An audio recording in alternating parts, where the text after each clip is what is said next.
Here we go. Here we go. Oh my goodness. So much wonderful things happening. Hello, hello, everybody out there. Hello, hello. Are you there? Are you with us? We can't wait to get started.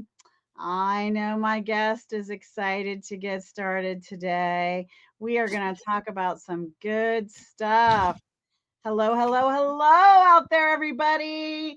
Hello, and you know who I am. That's right. It's Jessica Koch. I am your host, and this is Profound Professionals.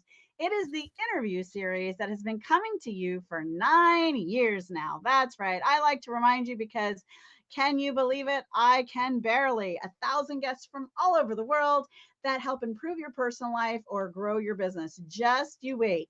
Just you wait to see and hear who you've got today. So today we have Gary, and Gary is doing something super duper special. He's the founder of AI Twin, which is a privacy first digital support that learns your voice and your routines and your values, and it'll help you have more time, space, peace of mind, confidence across everything that you do in life and work, So whether you're talking about personal research and things you need done for you, or whether you're getting more done in your business in a voice that you can feel confident, sounds and feels more like you, well, then you are in the right place. So tell me, how did you decide to do this? Thank you, firstly, for having me on today, Jessica. My pleasure. That's a good question. And the birth of AI Twin came on the back of a lot of personal frustrations. Um, I think we live in a world surrounded by a lot of noise, hype, notifications now, lots of different applications and subscriptions. And I wanted to find a way to instill calm and confidence into our digital lives, that would move us beyond having all these fragmented and separate applications to almost having a single lens and view of the world, through essentially a digital assistant that becomes an AI extension of ourselves. Mm. And tell me how does that happen? Tell us a little bit more about how that works, right? Okay. I guess one of the kind of easiest way to kind of explain it, it would be that a lot of people use ChatGPT, for example. Yeah, lots of people are familiar with that. That's a great example to give us a start. Now, a lot of people have now got to the stage where they're now quite happy with what the output is. So it's starting to make them feel clever. They're starting to finish their sentences. It's starting to Mhm, understand who they are, who their dog is, maybe what their business is called. And I mhm, guess the example that I give around that is that the reason it's doing that is you have either knowingly or unknowingly been training it for the last 6 months, year, 2 years.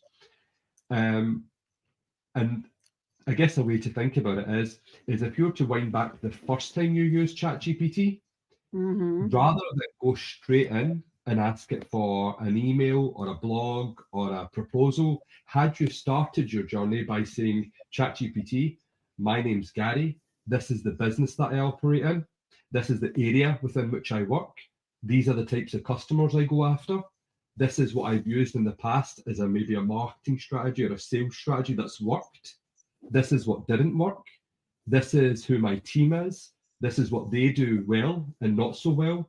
Now help me create that blog post or proposal, or whatever it may be. And it would have reduced that time to value. Um, and that's part of what makes AI Twin special, because rather than you realize that value a year or 18 months down the line, we've designed it in such a way that it captures the essence of who you are within that first week of using the platform. And people mm. start to see results within the first few days. Wow. Yeah, so I think one of the things that worries me is when I'm thinking about taking on a project like this and getting an AI to learn me. Like I had somebody did a webinar on creating your clone so that your clients could 24/7 ask you questions about marketing or sales or whatever your websites or SEO or branding, whatever your expertise is, right? And the AI could answer it for you. Is two things come to mind.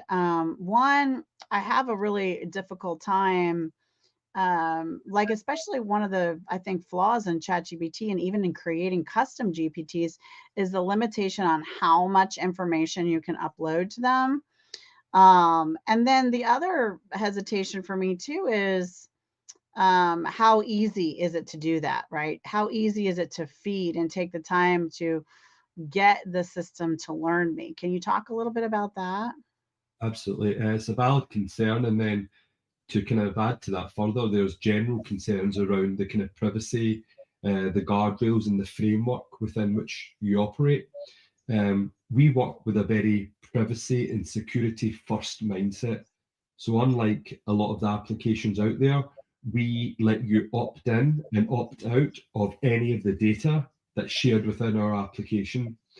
We also have a number of different ways that we capture data as well. So part of this comes from some of the applications that you might already have, for example. Um, I guess an easy way of kind of speaking about that is even when you start thinking about things like health tracking devices, for example, watches and things that go around your wrist or Yeah, your yeah. body, and they're all good and well.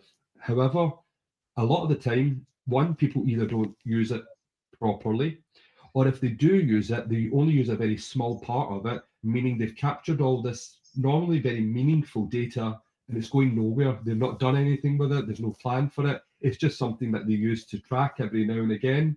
Mhm. So, a large part of what makes us special and different, I guess, is that we use only the best sources to capture truly who you are, whether Mhm. that's from a tone and um, voice perspective, or whether that's bits around health as well. So, actually, how healthy or not are you?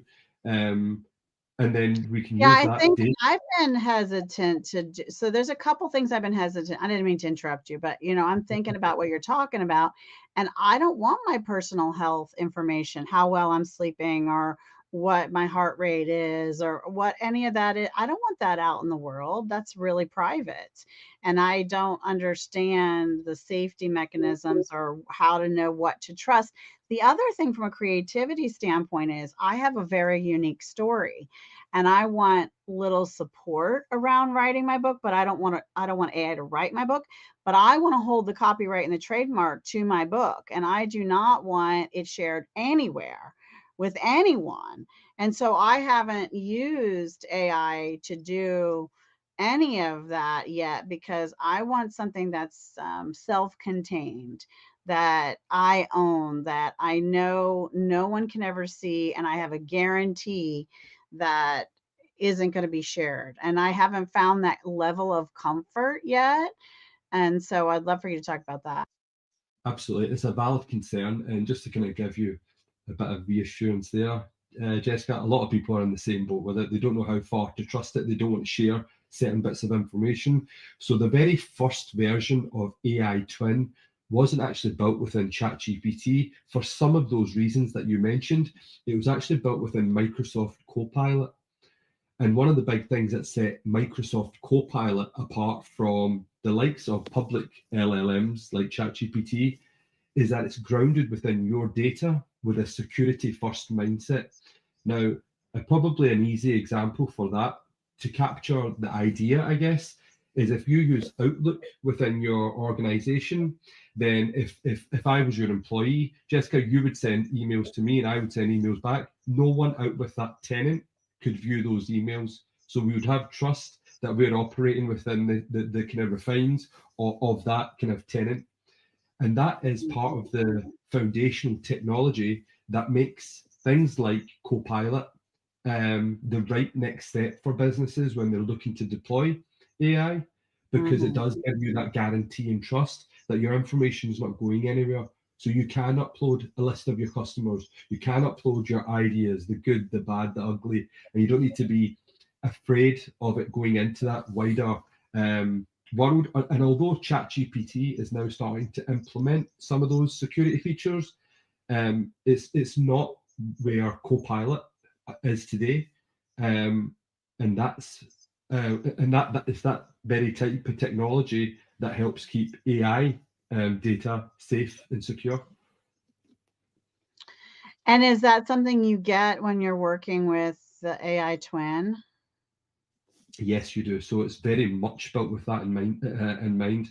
There was actually quite a large public scandal that happened about 7 or 8 years ago, maybe a bit longer, where people's personal information that was captured through social media channels was used to influence elections.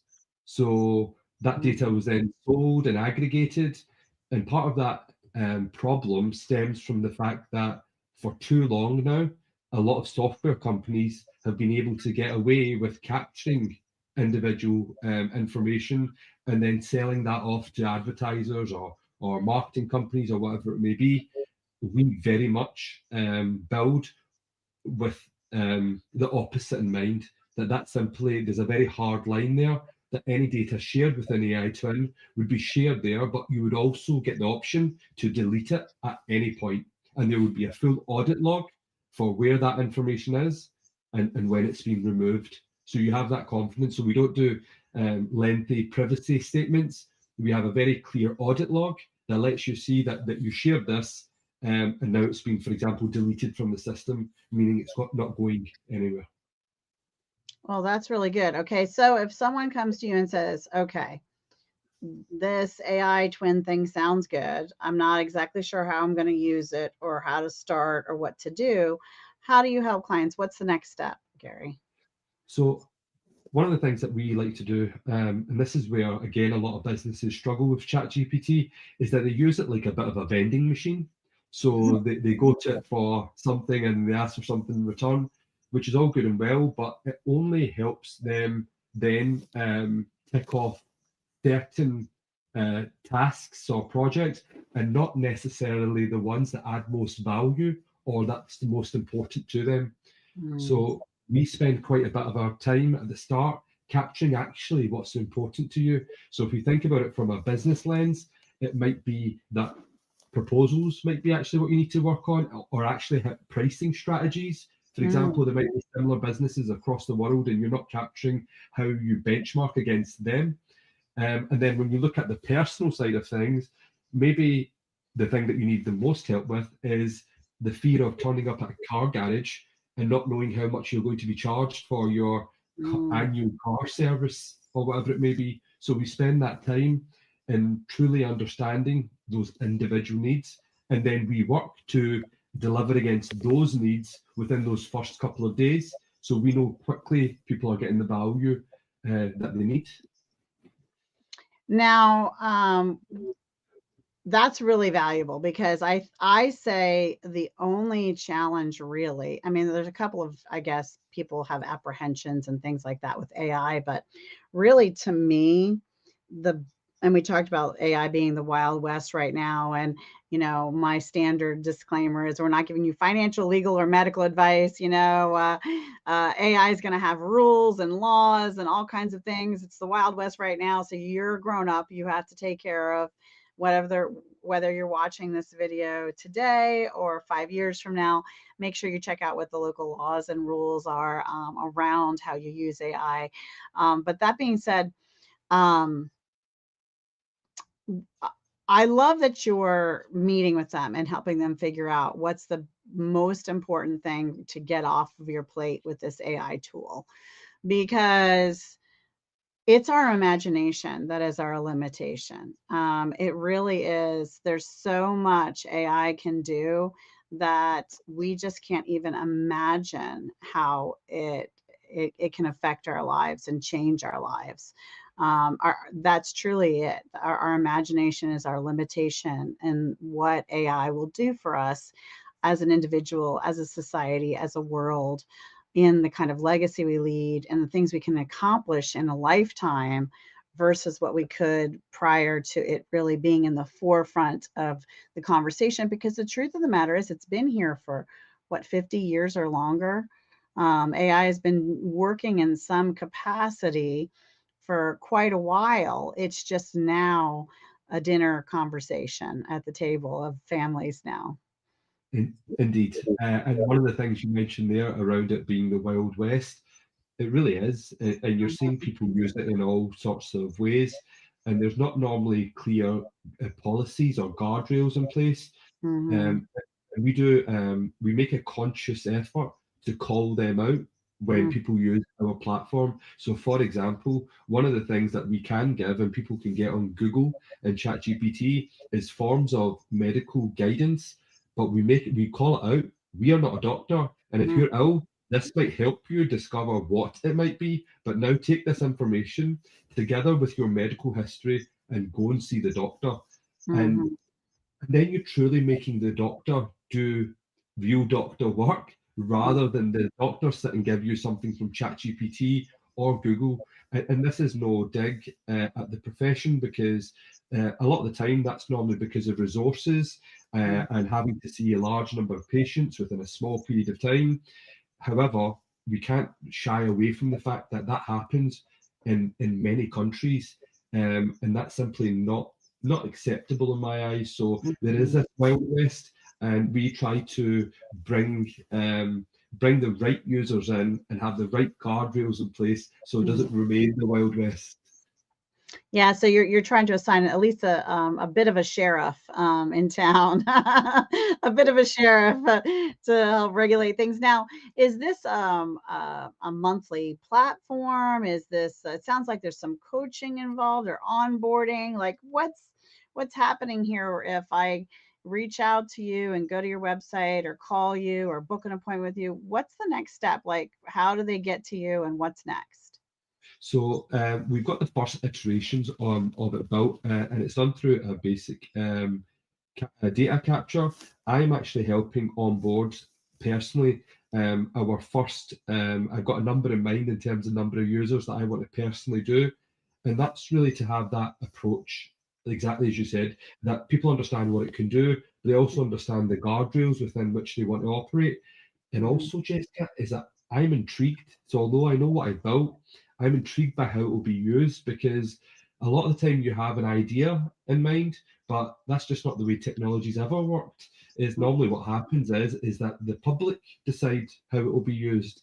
Um, so for the for the kind of initial batch of users that we bring on, and I've been doing this already, is that I hold their hands through that first part of the journey. So I do it through weekly calls. I've got kind of guides in place, and even the setup calls I'm kind of going through with them Mhm. to make sure we're getting the right data, we're ensuring that we're delivering value, but then also just to understand what they like about it, what they don't like about it, and actually where they see the limitations, because that's what will truly help shape the product in the future. I love that. I love that. So are they going to go to your website to start this process or what? So what's the best website for you? So at the moment, I've actually got it hosted on two platforms. So one is Stan. It's a new kind of platform that's used for kind of digital products and services. And the other one's a community called School that you might have come across. It's larger in the US than it is over here at the moment. And Mhm. that's where I'm doing my initial bit of hosting. There is an application that's been made also. I've just got some adjustments that I'm being asked that I've asked to have made on it at the moment, Mhm. because I think we can come out with a better product essentially, and I want to be sure that I'm proud to stand behind the platform when it's in its kind of finalized format. So for now, Mhm. it's on Stand Store, it's on School. There is an application that's been built out, and we're hoping that should be released over the course of the next couple of weeks. If they went to school, which is SKOOL, Yes, it what is. would they search? So it'll be under AI Twin Okay. and Copilot, so they can find me there. And I jokingly say that although at school, I very much treat this as AI university, Yeah. and rather than have those early kind of stage use cases, I'm more concerned with people that want to start using it right. They're not just looking for a shiny tool or a shiny image or a shiny Mhm. video. think there's plenty of people out there that can have those conversations. I'm more looking for the users that are more serious about using it more holistically within their organization, and the ones that truly get the fact that it's not just something that you bolt on to your existing processes. It's going to reshape the business entirely. Mm-hmm. I love that. How about give us a tip that we can use today? Okay, so I've got, well, I guess that one of the tips that I would share is what I mentioned at the start. So if there is a lot of people that are using ChatGPT at the moment and they're getting good results, I would encourage them to go back into ChatGPT tonight and build out and share a profile of who they truly are. So Mm, get a bit more of a deeper capture on who they are, what business industries they operate within, what types of customers they target, who some of their star players are within their organization, where they've maybe spent some money this year already on marketing, and mhm, what output they've got, and then start to kind of work with it, because I think it will drastically improve the output that people get as well. But I'm going to share one other with you as well. So I'm actually just bringing this up on my side because it's a bit of a funny one. So I might need to read it out as such, but I won't read it all out. But I'll give everyone the gist, I guess, of what we're trying to do here. But when you go into ChatGPT, a lot of people will find that it has a tendency to agree with you, um, which I think is very dangerous, mhm, especially if it's validating an opinion that is wrong. mhm, So within the instructions part of ChatGPT, so in the bottom left-hand corner, you go to settings and instructions. You can basically tell it from now on, do not simply affirm my statements or assume my conclusions are correct.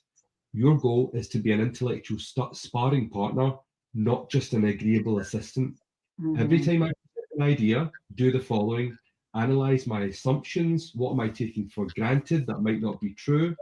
Provide counterpoints. What would an intelligent, well-informed skeptic say in response? And mhm, then test my reasoning. Does my logic hold up under scrutiny?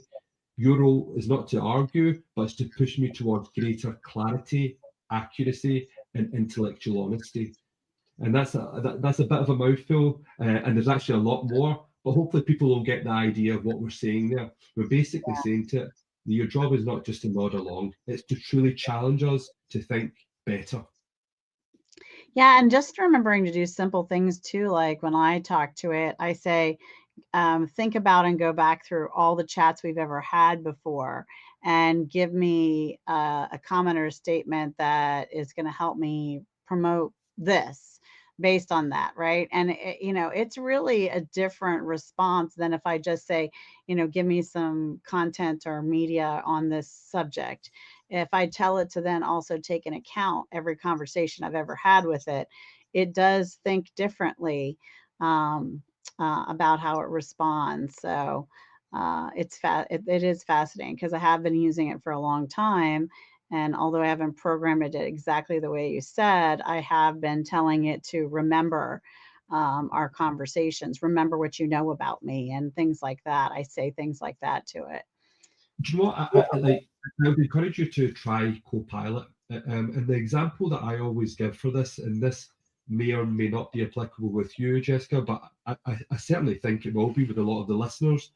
So a very simple use case for something like Copilot over something like a ChatGPT product. And by the way, I'm not commissioned by either of them, so there's no affiliation there any longer, I guess. But within something like Copilot, it can help tackle a challenge businesses have had for years. So for so long now, businesses employ employees. Those employees learn more and more about the business while they're there, and then they walk out the front door, or they get promoted up, and that business information leaves with them. Mhm, Um, and AI can start to handle that as well. So what you could do for that is that going forward, you would mandate that anytime any of your team is on a customer call, that it would transcribe that full call, capture all the actions, store them somewhere centrally, and it mhm, means anyone then coming in understands exactly what was said, but more importantly, what was promised, mhm, because business owners want to ensure that their customers are getting a good representation of them. They're not repeating themselves, and more importantly, they're following through on the promises that they've made. Hmm. Yeah, I think that's wonderful. That's really great advice. Let's talk about a nonprofit cause close to your heart and that you care about. I would say at the moment it's children in need. So that's a big Mm-hmm. focus in the UK at the moment. It's a children's charity that supports children across a number of areas like poverty and Mm-hmm. social inequality, mental health. Mm-hmm. Um, I've got two children of my own now, a 1 year old and a 4 year old. Oh, Um, wonderful. yeah, it's definitely life changing, and I think it gives a lot of perspective on what we should prioritize while we're here. And I was raised by a single mother. Had a bit of a tough upbringing, and I can see that every child deserves an opportunity. They deserve to be feeling safe. They deserve for their voices to be heard.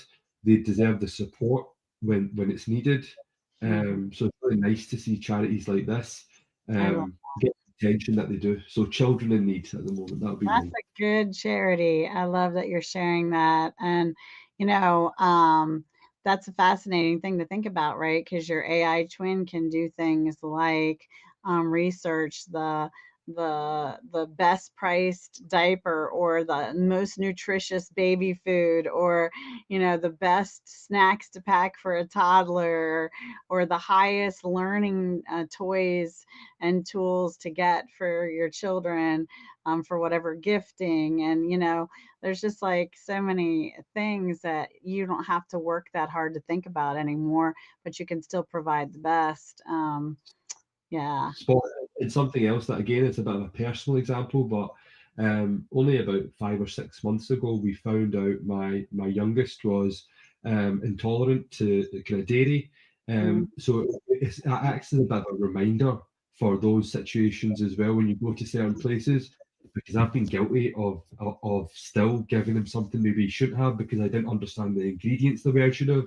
And if I'm mhm, also honest, at times with another 4 year old there, it's slightly slipped. And although I've got better at that, and it's something that no longer happens now, certainly in that first month or two after we were told, you almost had this kind of default behavior that you slipped into that you can have this when actually you can't have that. And that's because I've never paid enough attention to the ingredients that are mhm. there.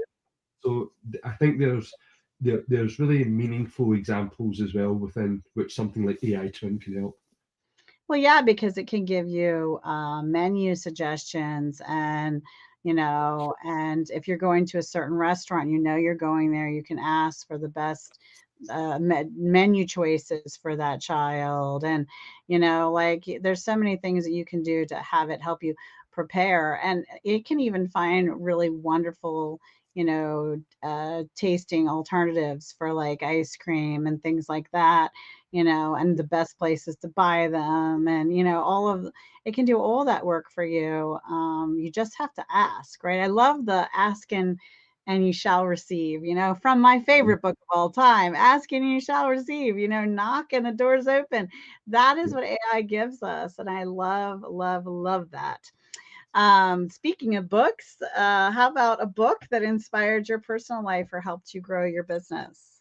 So this is actually, I would say both. It's both helped in my personal life and as I set up my business. It's actually a book by a gentleman called Mo Goddard, who was the chief business officer for Google, Mm, and he wrote a book called Solve for Happy, um, and it's based around essentially how we get happier as mhm, individuals and the stuff to watch out for. And I think it's summarizes it quite or captures it quite well that normally your unhappiness is the gap between your expectations and reality.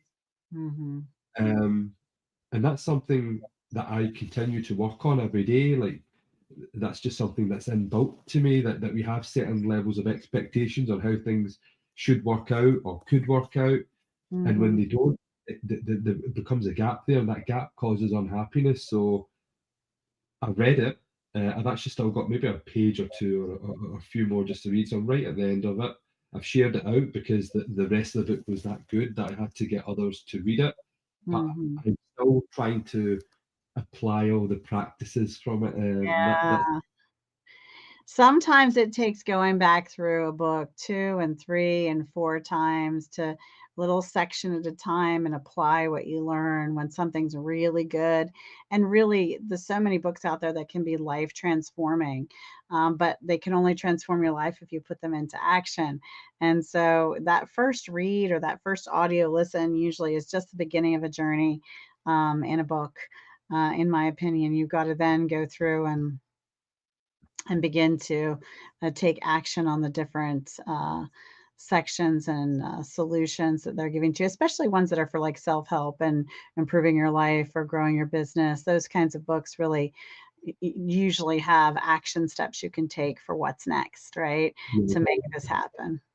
Spot on it. And do you know what? That's another thing that AI Twin actually helps with as well. So Mhm. one of the and that came on the back of me realizing that we read a lot of content, we capture a lot of really good stuff, and either Mhm. it sits in your inbox or it sits on Mhm. the book on the shelf. When actually the bits that you've highlighted, they've stuck out for a reason. And if there was somewhere where you could capture them and have it remind you at the right time, then Mhm. that's when you really truly start to get the lessons from it. So it's something that we've built into the platform, and it actually came on the back of exactly that, Jessica, like reading books and always thinking it'd be great if I could do that, or I should do a little bit more of that. And you never get round to it. And sometimes people don't read a book twice. And I think there's um, just something there that you can fix with a little bit of technology. Yes, I totally agree. And all of these authors, whether alive or no longer with us, I think their heart's intent was for us to be inspired and take action. And having an AI tool to allow us to be inspired by them and take action, both, which is the real formula here, is a beautiful thing that AI is bringing to the table for us. So I think that's awesome. Now, you haven't written a book yet. You got the AI twin out there, but do you have a gift or anything else about your program that you want to share with us? So I am in the process of pulling together a bit of a guide, and I've shared actually a version of that on my LinkedIn today, just around the things that businesses should consider before rolling out AI. So Oh, even if good. people even if people are on their journey already, I think it's also a nice point for them to stop um, and slow down in the short term to really accelerate in the short to medium term by Mhm. putting some of those foundational bits. So it's already available on my LinkedIn, and I'll make an effort to share it with you after this as well, Jessica. And that is just to get people thinking about the right stuff before they start to get distracted by the shiny stuff. And Mhm. a lot of that even just comes from I call it kind of getting your house in order. So Mhm. your data, where does it live? Is there duplicates? Is it out of date stuff there? Is your customer's name spelled correctly? And it's just about getting those components right to then really turn on AI, and then you can turn up the dials, and you start to get much better output, much better meaningful output. I just thought of a great invention, and maybe you can add this to your tool, and maybe your tool will do it. I don't know. I just had a brilliant idea. Do you know I have a something I believe AI could solve. I have data on my computer. I have data on external hard drives. I have data in Google Drive. I have data in Dropbox. I have data in, all these places. I would love for it to make sure that it only lives one time in each of those places. Like, because sometimes I have six of them, the same download on my computer, and I do want one of them to live in all of those places. I want a copy of them all in one of those places, in every one of those places, because if something happens with Google Drive, I got it on Dropbox. If something happens with my computer, I've got it on an external hard drive. If something happens with that external hard drive, I got it on my main computer. So I'm a believer of duplicates, okay? Because data gets encrypted, things get infected, like all wackadoo stuff happens with digital data, right? So I want a copy in all my places, but I only want one copy. And I pay a lot of money for storage. So that solution would actually save a person ton of money and a ton of time because I don't have time to go through and see how many of duplicates of a video or a picture or a download document or zip folder do I have that are exactly the same. Can you make me Yes, that, Gary? That's a good idea. it's a big ask and it's a great idea. It is something we have looked at. It's not in the first version at the moment, but I recognise, and as a platform and company, we appreciate that people have different data in different places, but they also have different what they will consider best practices for doing it. So you're absolutely right in having that approach, Jessica, because you wouldn't Mhm. want your data tainted or for stuff to be lost. There's Yeah. other people that want one single source of truth and they're happy to entrust the system. So we are looking at that at the moment, but there's still a bit of work to be done. But I think it's a great idea. Good I'll give it idea. I'll give it a little plus one from you. Yeah, you put that on your checklist. Yeah, Things to do for yeah. Jessica.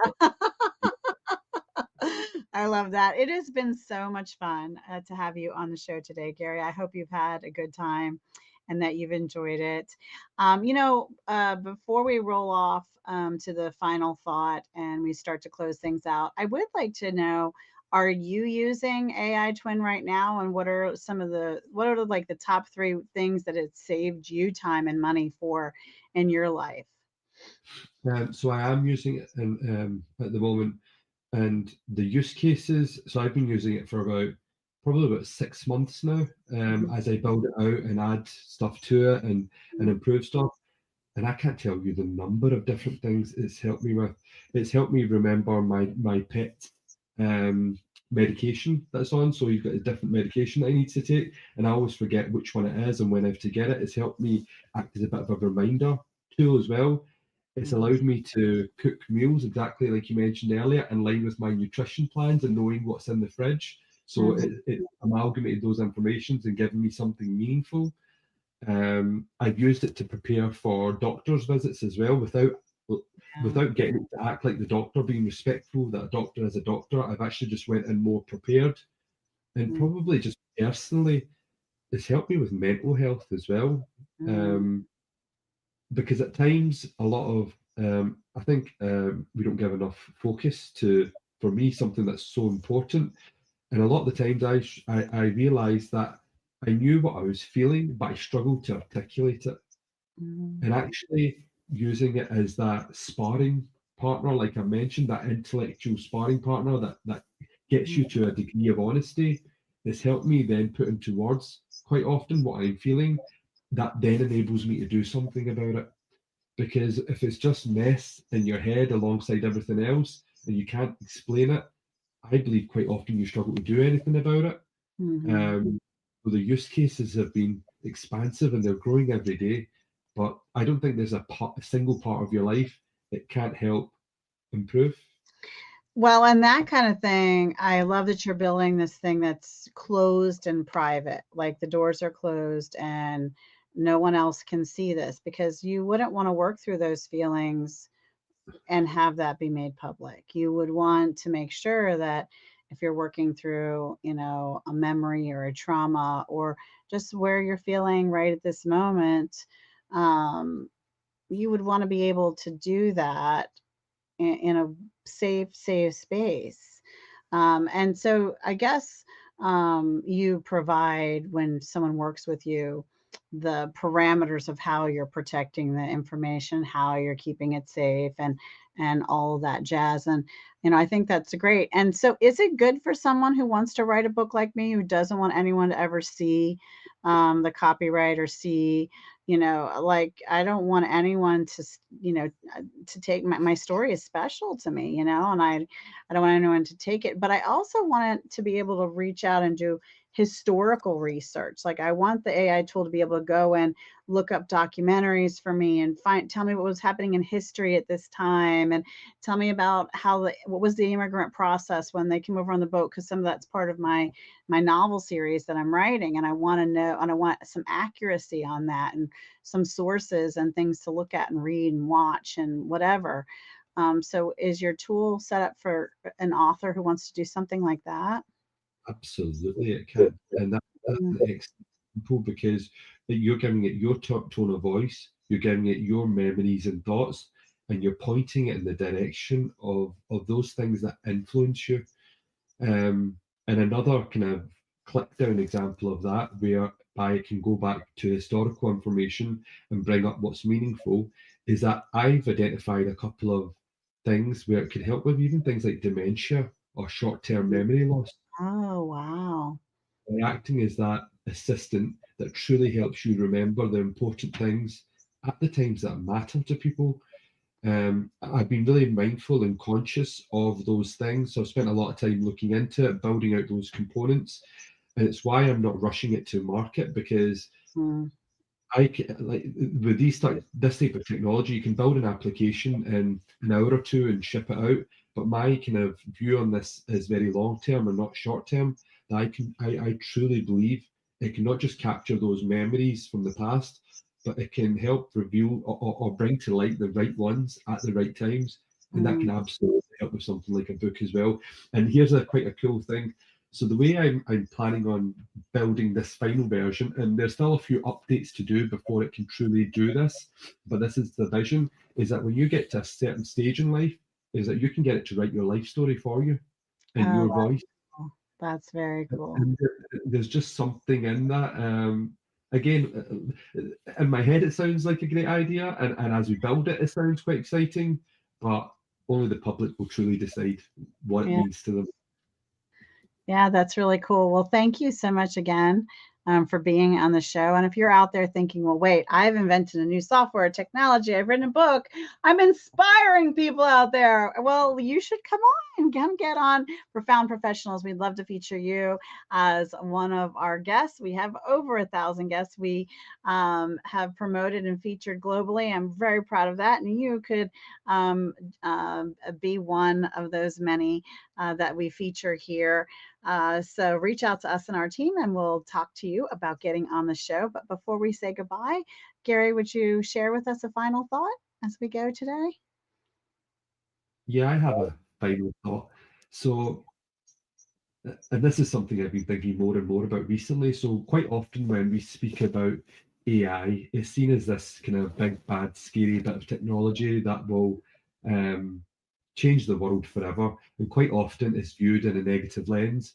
And you've got to bear with me on this analogy because I'm not sure if it's absolutely watertight, but in my head it kind of works. But if we were to see AI as this big hammer, now that hammer is simply a tool. Mm-hmm. Um, Now, if we were to put that same hammer in the hands of everyone in the planet, surely that puts the odds in our favour as opposed to the technologies. And what Mm. I'm teaching people what to do within school is to how to truly swing that hammer. Mm. Um, so yeah, that'd be my thought, because quite often when we speak about AI, it's seen as this big scary bit of technology that will bring Mm. all these kind of negative things into society, and there may be an element of that. But I believe we have an opportunity to truly put the odds in our favour by arming each of the individuals that are on this planet. Because if we get smarter as a collective, then surely together with its help, we can be smarter than it by itself. Yeah, I love that idea. I always say, you know, any tool that we've ever been given in the history of time can be used for both good and not so good. And social media has its ability, and the internet and the webs, to connect us from across the world. I'm talking to Gary in Scotland, right, or in the UK, and here I am, in Maryland, and it can do beautiful things. It can help us promote charities and spread awareness and spread positive stories. And it can also do things that aren't as loving and good. And so it's our job as a society, as a community, as a world, as a globe, as a humanity, to use the tools at all of our disposal. To build something good, because a hammer can build a home, it can build wonderful things, and you can also accidentally bump your thumb with it when you're building something. So it can be used for both positive and negative, right? So just about everything has a light and a dark. And so reminding us in our final thought today to choose to learn and discover the tools that are at our disposal in the world of AI and beyond, and use all those tools for the power of good. That's a good thought, Gary. Thank you so much again for being on our show. I'm your host, Jessica Koch. This has been another Profound Professionals. And until the next one, be kind to yourself out there and be kind to each other. Bye, everybody.